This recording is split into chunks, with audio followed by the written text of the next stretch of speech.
దేనికైనా ఓ పద్ధతి, పాడు అనేటియి ఏడుస్తాయి. రేట్లు పెంచుతామంటే సరే. ఓ లెక్క తీరులో పెంచితే రీత్రీవాయి అంటారు. కానీ మరీ ఘోరమున్నారు గదా ఈళ్ళు. రూ. 10కి దొరికే అవిటిని వందలని బోర్డ్ పెట్టి అమ్ముతున్నారు. ఇంతకీ ఏంటి అవి? భయ్యా తోడ ప్యాజ్ దాలో అని నిత్తే పానీపూరి బండి కాడ లైన్లు కట్టి మరి తినేటోళ్ళు గీ ముచ్చట చూస్తే మటుకు మూత ఎండ్ల పెట్టుకుని ఏడుస్తారో వాళ్ళకే తెలియదుగా. చిన్న పోరం నుంచి పెద్ద మనిషి దాకా ఊరిచ్చి మూతి కాలంగా కూడా ఉఫ్ఫు ఉఫ్ఫు అని ఊదుకుంటా మస్తు పాయరంగా తింటారు గీ పానీపూరీలను. అవిటి గురించి ఎంత చెప్పినా ఎన్ని గలీజ్ వీడియోలు చూసినా మళ్ళా మాపటికి ఆ బండి కాడనే ప్లేట్ల ఉల్లిగడ్డ లేపించుకొని లైన్ల నిలబడి మరి మన వంతు ఎప్పుడెప్పుడు వస్తుందా అనే ఎదురు చూస్తుంటాం. గట్లుంటది మళ్ళీ పానీపూరి లవర్స్ అంటే. ఇక అవిటి ధర ఎంత ఉంటదంటే రోడ్ పక్క పొంటి బండి కాడ అన్నకు ₹10 ఇస్తే అయిపోయి 6 పూరీలు ఇచ్చి ఆఖరికి ఓ స్వీట్ పూరి ఇచ్చి తోలుతాడు. మరీ పెద్ద పెద్ద షాపులు అంటే ఓ 20-30 తీసుకుంటాడు. అంతకు మించి ఉండదు. కానీ ఓ పారికి బోర్డు మీద లుక్ అయ్యుండ్రి కానొస్తుందా ₹333 తిప్పి కొడితే 10 కూడా లేవు. ఇవిటికి ₹333 అంటారా? ఆమల ఎయిర్పోర్ట్ ధరలంటే ఆ మాత్రం ఉండాలే అని చెప్పుకుంటారు అమ్మేటోళ్ళు. ఇట్లనే కౌశిక్ ముఖర్జీ అనే బిజినెస్ మ్యాన్ ముంబై ఎయిర్పోర్ట్ లా ఆకలి ఇంత కడుపులేమన్నా ఆసరేసుకుందామని పోయి చూస్తే నోరెల పెట్టినట్టున్నాయి ఆడ పానీపూరి ధరలు. ఎయిర్పోర్ట్ లో ధరలు ఎక్కువ ఉంటాయని ఎరికే గాని మరీ గింతగాన మన తెలవలే అనుకుంటా ఓ ఫోటో ఒకటి సోషల్ మీడియాలోకి ఎక్కిచ్చేసరికి ఇక అందరు ఎక్కిరిస్తురు గీ అడ్డగోలు ధరలను పెట్టినోళ్ళను.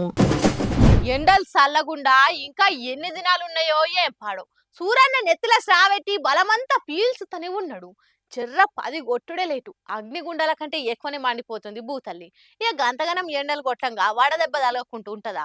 ఈ ఎండల కోపుకోలేక ఒక్కనాడే 11 మంది జీవిడిచిరట. కింద కాలు కాలుతూనే మీద నెత్తి మండుతుంది. నడుమిట్లా ఆగమాగం అవుతుంది పానం ఇప్పటి పరిస్థితి చూస్తుంటే. 10 దాటంగానే సూర్యుడు ఉన్న వేడంతగాకి భూమిని మొత్తం జర్ర సేపట్లనే అగ్నిగుండం లెక్కనే చేస్తుండు. పతి తాప ఎండ కోపక వడదెబ్బ దాకి ఆడాడ కొంతమంది పానాలు పోతుంటాయి. కానీ సోమవారం ఒక్కనాడే వడదెబ్బ దాకి 11 మంది జీవిడిచిరు. తప్పక పని మీద బయటకెళ్లినోళ్ళు. ఉత్త పుణ్యానికే సూరన్నకు బలైపాయే. ఏం చేస్తాం గాశారం బాలేక ఎండలకు గిల్ల కొట్టుకొని జీవిడిచిర్రు. పోని ఎందుకు ఎండలకు మళ్ళా బయటకెళ్ళుడు అనంటే ఇల్లు గడవాలనంటే పెండ్లం పిల్లలను నడపాలంటే అడుగు బయట పెడితేనే ఇన్ని పైకం వస్తాయి. లేకపోతే ఇంటోళ్ళంతా కడుపు కోత వాడాల్సి వస్తది.